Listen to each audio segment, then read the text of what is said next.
नमस्कार प्यारे साथियों, पुनः स्वागत है आप सभी का अपने YouTube चैनल यूके टीचिंग परीक्षा पर। उत्तराखंड सहायक अध्यापक 2024 की दृष्टि से पेपर पहला महत्वपूर्ण श्रृंखला चल रही थी, ठीक है, जिसमें से हमने 80% टॉपिक कंप्लीट कर लिया है, 80% टॉपिक कंप्लीट कर लिया है।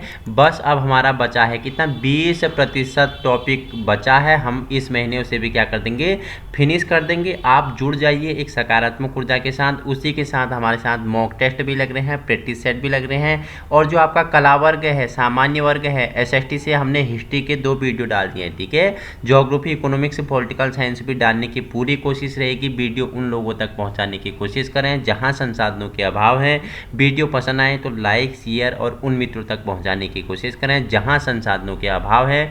बाकी इस वीडियो की पीडीएफ आप, ठीक है, देखो तीनों ही पीडीएफ इसी में अटैच्ड हैं। अधिगम हो गया, थॉर्नडाइक हो गया, पावलॉक हो गया और स्किनर हो गया, ठीक है। उसके साथ इसमें जीन पियाजे भी है। आप एक ही वीडियो, ठीक है, मैं इसी के अंत में अटैच्ड कर दूंगा और यूके टीचिंग परीक्षा के टेलीग्राम ग्रुप में भी डालने वाला हूं। जुड़ जाइए और वीडियो समय पर पाने के लिए, ठीक है, चैनल को सब्सक्राइब कर लीजिएगा। और वीडियो हमारे एक दिन में 3 से 4 वीडियो हम डालते हैं, जिसमें से अगर आपको उसी समय नोटिफिकेशन चाहिए तो आप बेल आइकन को प्रेस कर सकते हैं। तो आइए जानते हैं आज स्किनर के बारे में, स्किनर का क्रिया प्रसूत अनुबंधन सिद्धांत के बारे में, ठीक है। स्किनर का पूरा नाम क्या था, बुरहस फ्रेडरिक स्किनर था, ठीक है। कहाँ के थे, अमेरिका हार्वर्ड विश्वविद्यालय के क्या थे, ये प्रोफेसर थे।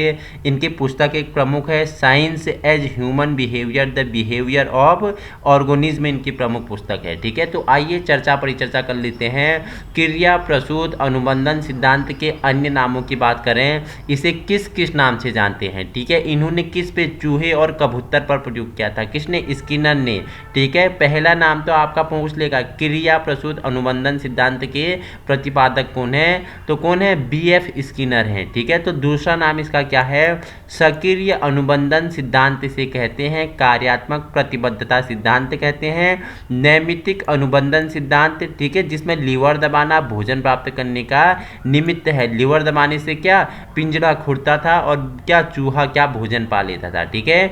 देखो तीसरा इसमें क्या है, साधनात्मक अनुबंधन सिद्धांत के नाम से जानते हैं, आर टाइप अनुबंधन, ठीक है, आर टाइप अनुबंधन, ठीक है, आर टाइप अनुबंधन सिद्धांत के नाम से भी इसे जानते हैं। संभावित पुनर्बलन सिद्धांत के नाम से जानते हैं, आर एस अनुबंधन सिद्धांत, या जिसे आर आर सिद्धांत, ठीक है, जिसे क्या, रिस्पॉन्स रेनफोर्समेंट भी बोलते हैं, ठीक है। प्रतिपादक कौन है, बी एफ स्किनर है। पूरा नाम क्या बताया मैंने पहले, बुरहस फ्रेडरिक स्किनर, 1938 में, ठीक है, अमेरिका के हार्वर्ड विश्वविद्यालय के क्या हैं, प्रोफेसर हैं। इनकी प्रसिद्ध पुस्तक है science as human behaviour, the behaviour of organism, इनकी क्या है, प्रमुख पुस्तक है। स्किनर ने उद्दीपन नहीं तो अनुक्रिया नहीं का विरोध किया। स्किनर ने क्या बोला, अगर उद्दीपन नहीं तो अनुक्रिया भी नहीं, इसका क्या कर दिया, विरोध कर दिया, जिसे इन्होंने क्या, क्रिया प्रसूत व्यवहार का नाम दिया, ठीक है। वह व्यवहार जिसमें उद्दीपन की जानकारी नहीं होती है क्रिया प्रसूत व्यवहार कहलाता है। क्या बोला है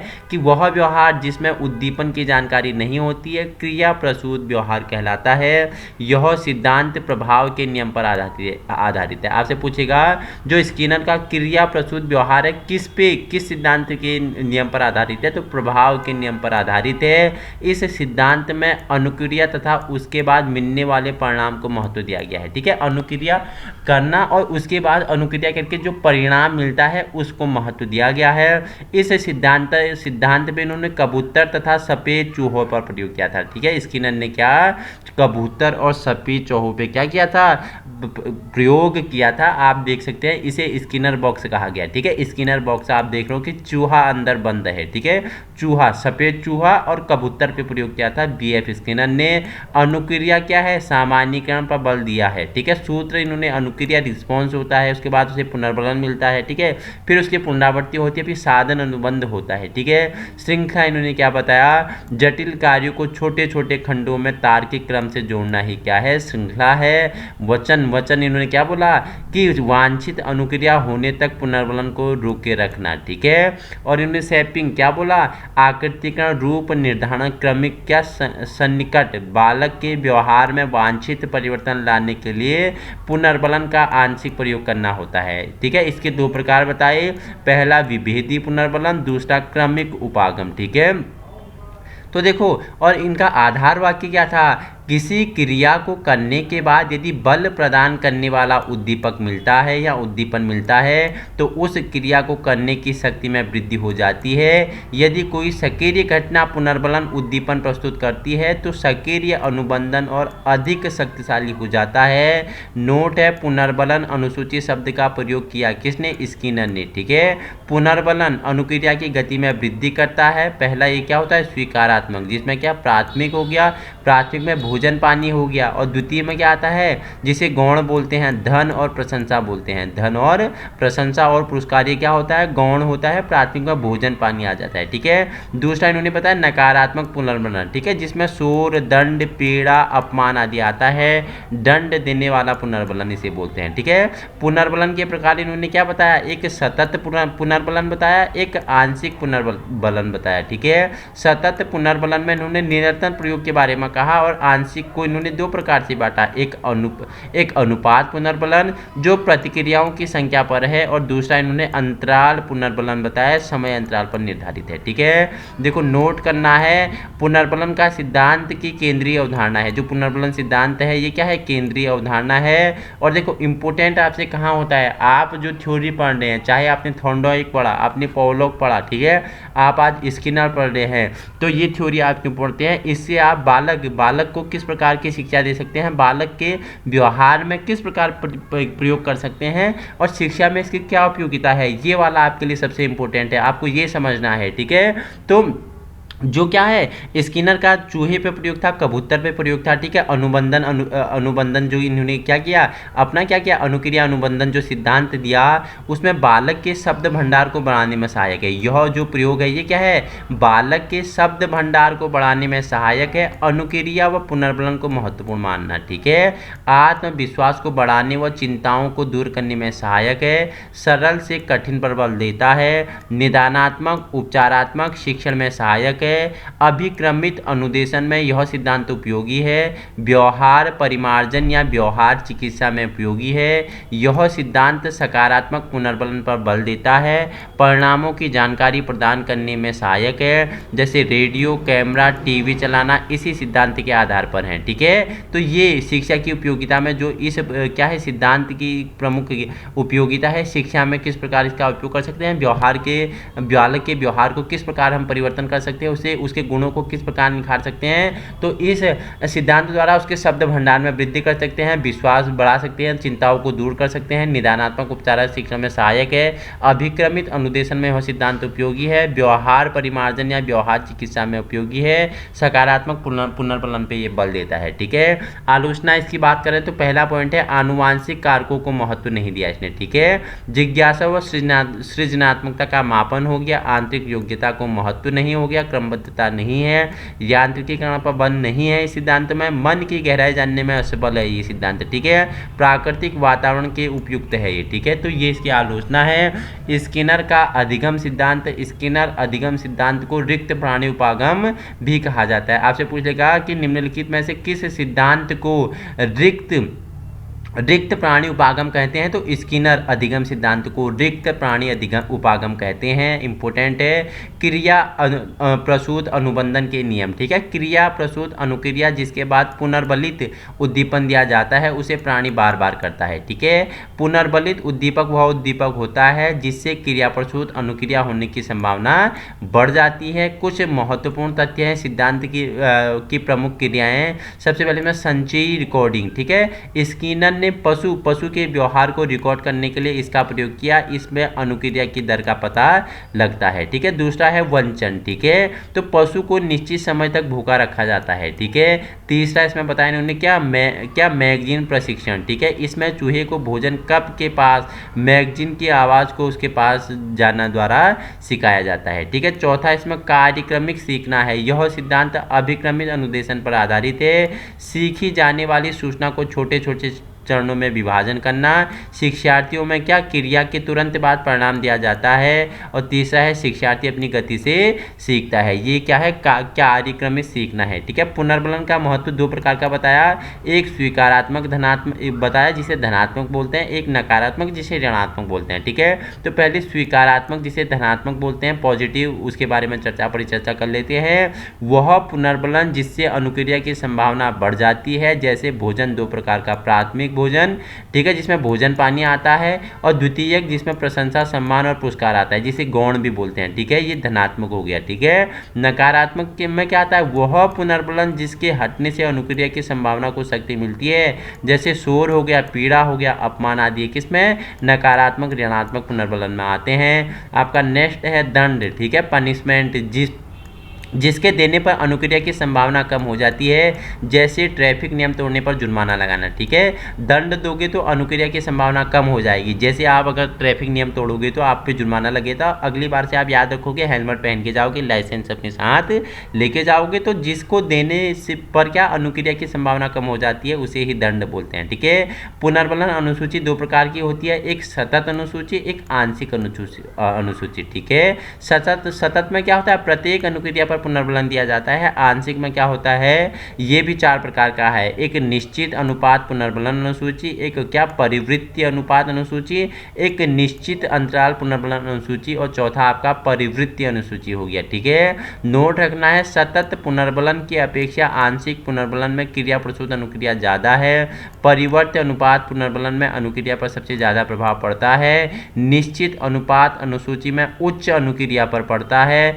परिवर्त्य अंतराल अनुसूची में साधारण पर पड़ता है, जबकि निश्चित अंतराल अनुसूची में सबसे कम होता है। ठीक है, सैपिंग जिसे ढनना बोलते हैं। ठीक है, वांछित अनुक्रिया को पुनर्बलित करना ही क्या है, सैपिंग है। दो तत्व होते हैं, एक विभेदी पुनर्बलन होता है, एक क्रमिक उपागम होता है। ठीक है, विभेदी पुनर्बलन में क्या होता है, कुछ अनुक्रिया को पुनर्बलित करना, और क्रमिक उपागम में क्या होता है, उसी अनुक्रिया को पुनर्बलित करना जिसे वह सीखना चाहता है। ठीक है, नेक्स्ट है आपका शाब्दिक व्यवहार। ठीक है, वर्बल बिहेवियर। ठीक है, स्किनर ने इसको चार भागों में बांटा, जिसमें मांड जिसे मांग कहते हैं, टेक्ट। ठीक है, टेक्ट आप बोलते हैं कि तुम्हें बड़ा पढ़ाने का टेक्ट है। ठीक है, प्रतिध्वनिक व्यवहार, और क्या नेक्स्ट बताया, ऑटोक्लिटिक।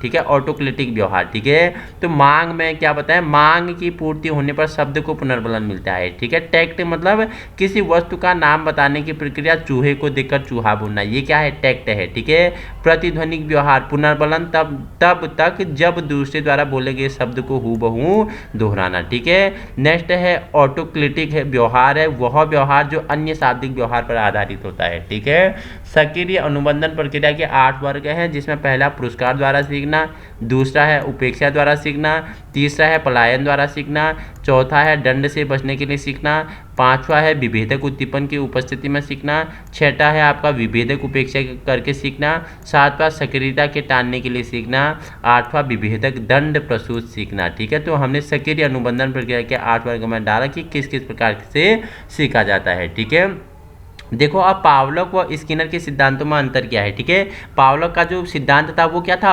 उद्दीपक प्रधान था, जबकि स्किनर का क्या है, अनुक्रिया प्रधान है। ठीक है, पावलोव का सिद्धांत उद्दीपक सामान्यीकरण था, और स्किनर का क्या है, अनुक्रिया सामान्यीकरण है। ठीक है, देखो पुनर्बलन को पहले बताया, पावलोव ने क्या बोला, पुनर्बलन पहले होता है, जबकि स्किनर ने बोला पुनर्बलन बाद में दिया जाता है। ठीक है, वातावरण प्राणी पर कार्य करता है, पावलोव ने कहा, जबकि स्किनर के सिद्धांत क्या बोलता है, प्राणी वातावरण पर कार्य करता है, और पॉलक ने बोला कि वातावरण प्रणाली पर कार्य करता है। ठीक है, पॉलक ने क्या बोला, सीखना उद्दीपक के स्थानांतरण पर है, जबकि स्किनर ने बोला सीखना अनुक्रिया की श्रृंखला व पुरस्कार पर है। ठीक है, देखो पॉलक बोलता है UCS वो CS का युगलीकरण है, जबकि क्या स्किनर बोलता है अनुक्रिया व पुनर्बलन उद्दीपक का युगलीकरण है, और पॉलक ने बोला अनुक्रियात्मक व्यवहार आंतरिक है, और स्किनर ने क्या बोला जो अनुक्रियात्मक व्यवहार है वो बाह्य है। ठीक है, पॉलक का सिद्धांत में अनुक्रिया बाह्य होती है, वो अनैच्छिक व्यवहार का मापन करती है, जबकि स्किनर में अनुक्रिया स्वाभाविक होती है, ऐच्छिक व्यवहार का मापन करती है। ठीक है, स्टेटमेंट बना के दे देगा कि किसके सिद्धांत में अनुक्रिया बाह्य होती है, वो अनैच्छिक व्यवहार का मापन करती है। 4 ऑप्शन आपको दे देगा, कोहलबर्ग हो गया, जीन पियाजे हो गया, स्किनर हो गया, थॉर्नडाइक हो गया और पॉलक हो गया। तो आपको बताना है किसका, तो पॉलक आपका आंसर बन जाएगा। ठीक है, आइए अब कुछ और महत्वपूर्ण फैक्टों के बारे में जान लेते हैं। देखो, रिक्त प्राणी उपागम क्यों, सीखने की व्याख्या करने के लिए जटिल सिद्धांतों की आवश्यकता नहीं और ना ही दैहिक चरों की आवश्यकता, इसलिए रिक्त प्राणी उपागम व्यवहार का निर्धारण बाह्य कारकों से होता है।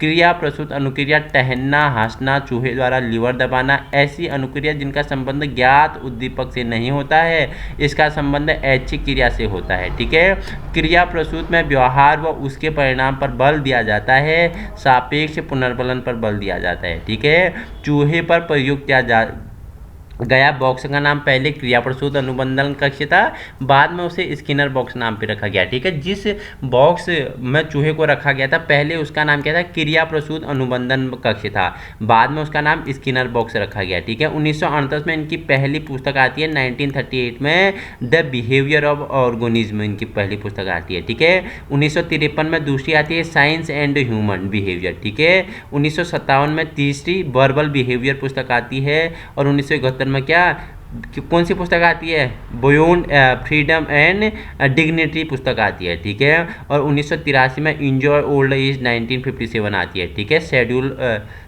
Schedule for reinforcement. ठीक है, तो इन्हें योगदान अवार्ड APA व नेशनल मेडल ऑफ साइंस से सम्मानित किया गया। स्किनर के इनके व्यवहारवाद को वर्णनात्मक व्यवहारवाद भी कहा जाता है। स्किनर ने अंधविश्वासी व्यवहार का अध्ययन किया। पॉलक के समान स्किनर ने विलोपन व स्वतः पुनर्लाभ अवधारणा का प्रयोग किया। तो आप जान चुके हैं कि हमने आज क्या स्किनर का हमने प्रयोग जाना। ठीक है, स्किनर का हमने कहाँ के हैं। ठीक है, इनकी प्रथम पुस्तक, द्वितीय पुस्तक, तृतीय पुस्तक 1929 में, 53 वाली, 57 वाली, 71 वाली, 83 वाली पुस्तक जाने, और इन्होंने किस पे, कबूतर और सफ़ेद चूहे पे प्रयोग किया था, और इनका जो सिद्धांत है वो शिक्षा के क्षेत्र में किस प्रकार उपयोगी है, बालक के गुणों में, बालक के अंतर्निहित गुणों को विकास करने में, उन्हें शिक्षा देने में किस प्रकार उपयोगी है, इन सभी के बारे में हमने परिचर्चा कर ली है। अब नेक्स्ट आपका क्या है, समीपता अनुबंधन सिद्धांत। ठीक है, जिसे स्थापन्य सिद्धांत कहते हैं। इसका प्रतिपादन किसने किया, एडविन गुथरी ने किया था। ठीक है, इस सिद्धांत में उत्तेजना तत्व अनुक्रिया के मध्य संबंधी स्थापित करने पर बल दिया गया। प्रयोग इन्होंने किस पे, खरगोश पे किया था। ठीक है, गुथरी का प्रतिस्थापन्य सिद्धांत। ठीक है, आपके सिलेबस में नहीं है ये। ठीक है, ये आपके लिए अगर आप पढ़ना चाहते हैं, इंटरेस्ट है, ठीक है, आपको अधिक ज्ञान चाहिए CTET UTET की दृष्टि से, RTET की दृष्टि से, STET की दृष्टि से, तो मैं इनकी एक क्या लेके आऊँगा, एक नई वीडियो लेके आऊँगा जिसके बारे में हम परिचर्चा कर लेंगे। बाकी आपका अधिगम हो गया, थॉर्नडाइक हो गया, स्किनर हो गया, पॉलक हो गया, ये आपके लिए क्या है, इंपॉर्टेंट है। इन तीनों के बारे में, अधिगम हो गया, पॉलक हो गया, थॉर्नडाइक हो गया, स्किनर हो गया, इन चारों के बारे में हमने परिचर्चा की है जो आपके सिलेबस के अनुसार था। ठीक है, तो समीपस्थ अनुबंधन का सिद्धांत किसने दिया, तो एडविन गुथरी ने दिया। ठीक है, इनकी पुस्तक का नाम क्या है, दिस साइकोलॉजी ऑफ लर्निंग है, 1938 में प्रकाशित होती है। दिस साइकोलॉजी ऑफ ह्यूमन क्या है, कॉन्फ्लिक्ट है, 1938 में प्रकाशित होती है। ठीक है, गुथरी की पुस्तक है। ठीक है, PDF तो लंबी है, इसमें सभी चीज़ें हमने ऐड की हैं। ठीक है, PDF अटैच कर लूँगा, आप पढ़ना चाहो तो पढ़ लेना। जीन पियाजे के बारे में, स्विट्जरलैंड के क्या है, स्विट्जरलैंड के रहने वाले हैं। ठीक है, इन्होंने अपने ही बच्चों पे प्रयोग किया, कहा कि बच्चों का विकास किस में होता है, स्टेज में होता है। ठीक है, इन्होंने स्कीमा शब्द का प्रयोग किया। क्या होता है स्कीमा, ठीक है, स्कीमा इन्होंने शब्द दिया। ठीक है, क्या होता है, व्यक्ति या वस्तु के प्रति व्यवहार का तरीका या ढंग स्कीमा है, जिंदगी के विशेष पहलू या क्षेत्र के बारे में सूचनाओं को संगठित संरचना क्या है, स्कीमा है। ठीक है, है। आप किसी नई चीज़ को देखते हैं तो आपके मस्तिष्क में उसका चित्र बन जाता है, वही क्या है, स्कीमा है। ठीक है, वही क्या है, स्कीमा है, व्यवहारों का संगठित पैटर्न जिसे आसानी से दोहराया जा सकता है, जैसे बालक स्कूल में प्रतिदिन ड्रेस पहनना, जूता पहनना आदि। यही क्या है, जो आपके मस्तिष्क जिसकी छवि आप बना लेती है, वही क्या है, स्कीमा है। इसमें भी तीन चरण आते हैं। एक क्या होता है, आत्मीकरण होता है, ठीक है, समायोजन होता है और संतुलीकरण होता है। ठीक है, इनके बारे में पढ़ोगे तो मैं और आगे चर्चा परिचर्चा कर लूँगा। फिलहाल आज हमने क्या, किसके बारे में चर्चा परिचर्चा कर ली, हमने किसके बारे में, हमने स्किनर के बारे में, BF स्किनर के बारे में। ठीक है,